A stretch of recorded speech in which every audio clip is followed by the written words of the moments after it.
All right, Tatsumeiwi, Representative Simpson, and members of the committee. My name is Ashton Picard. I'm a Vice Chairman of the Nez Perce Tribe Executive Committee.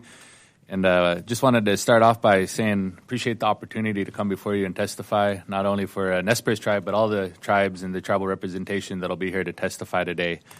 One of the things that we appreciate from Nez Perce is this committee's response to the missing and murdered Indigenous peoples, and hearing testimony from our past NEPTIC member, Mary Jane Miles. We know that this educated the broader American public about this issue that has impacted Nez Perce and other tribal communities. We hope that in FY27, the subcommittee will continue to make efforts to address missing and murdered Indigenous persons through targeted funding to the BIA for Missing and Murdered Indigenous Women Initiative and the facilitation of sharing of law enforcement and public records data, as well through the Domestic Violence Prevention Initiative of the IHS. We also hope the subcommittee will use the insights you gained from the powerful testimony and working with other committees of Congress to address issues of jurisdiction in Indian country. Like any government, the Nez Perce Tribe provides a variety of important services to tribal membership as well as the community at large. The tribe has a healthcare clinic, a tribal police force, a social service department, and comprehensive natural resource program. We also operate one of the largest fisheries departments of any tribe in the nation, working on recovery of listed species under the Endangered Species Act.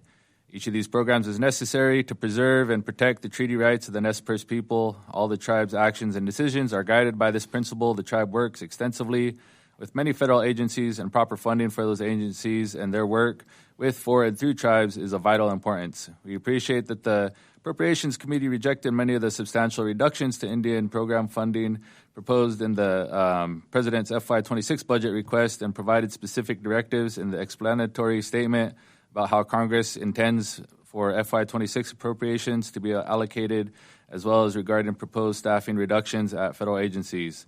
The tribe has experienced several delays in funding, especially related to fish restoration activities that hinder our governmental operations. We appreciate that Congress stepped in with federal agencies such as the Fish and Wildlife Service funding for Kuski hatchery in the Nez Perce Tribe's instance to prod the release of FY25 funds that were being delayed. The United States' obligations to tribal sovereign nations should be honored, upheld in a timely fashion based on the treaties and federal statutes that clearly define the trust relationship between the United States and the tribes. The tribe provides a full-service law enforcement justice program and recently completed construction of a correctional facility. And currently, our tribe provides about 80% of that funding, which is roughly $4 million. While the BIA covers about 20%, or roughly $1 million. The jail facility is necessary to house tribal inmates, but comes with increased operational costs.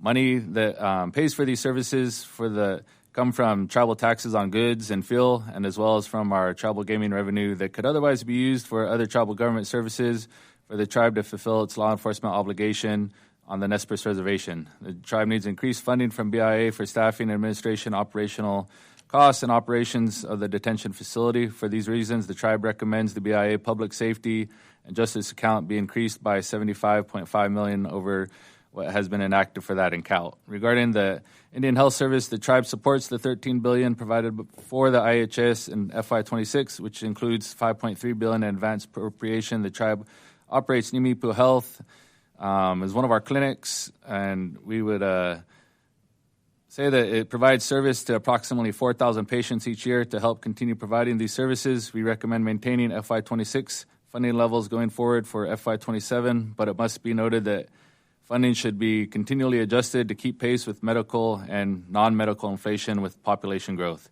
Finally, the tribe operates a community development financial institution, Nimipu Fund, that is an invaluable resource for the tribe in assisting with small business development on the reservation. To aid the effort, the tribe recommends $35 million for the BIA Office of Indian and Economic Development for jobs, training, and technical assistance, support for the Indian Business Incubator grants, and support for the Native Act grant, and $25 million for the Indian Loan Guarantee Program to expand the program to incentivize banks to finance projects in Indian country. We appreciate your consideration of the tribe's recommendation for public safety and health funding, as well as our request to properly fund other areas such as economic development and for the EPA and the Forest Service.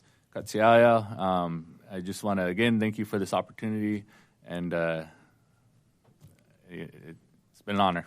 Thank you, Ashton. Good to see you.